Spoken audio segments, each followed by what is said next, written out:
नमस्कार दोस्तों, हमारे YouTube चैनल एस्ट्रो वाणी में आपका स्वागत है। आज हम बात करेंगे हर छठ के बारे में। भाद्रपद की कृष्ण पक्ष की षष्ठी को श्री कृष्ण के बड़े भाई बलराम जी का जन्म हुआ था।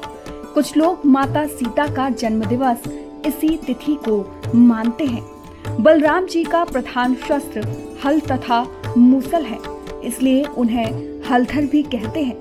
हमारे देश के पूर्वी जिलों में इसे ललई छठ भी कहते हैं। इस दिन महुए की दातुन करने का विधान है। इस व्रत में हल द्वारा जुता हुआ फल तथा अन्न का प्रयोग वर्जित है। इस दिन गाय का दूध दही का प्रयोग भी वर्जित है। भैंस का दूध व दही का प्रयोग किया जाता है। इसे कैसे मनाएं?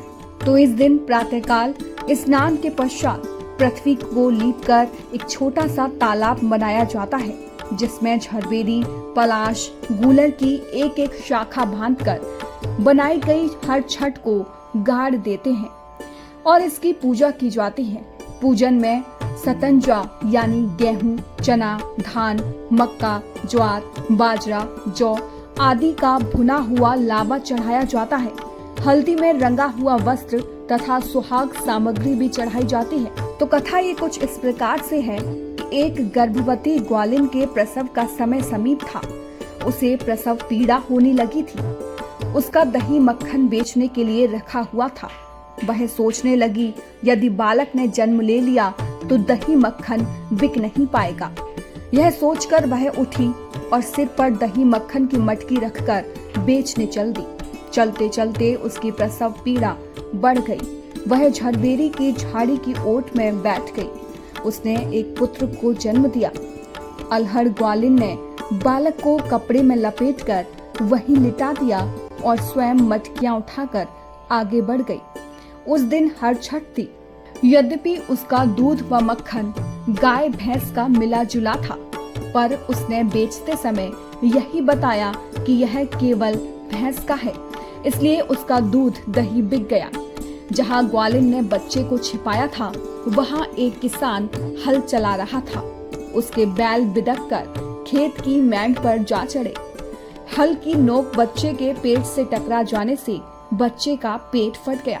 किसान ने तत्काल झरबेरी के कांटों से बच्चे के पेट में टांके लगाकर उसे वहीं पड़ा रहने दिया। ग्वालिन ने लौटकर बच्चे को मृत पाया।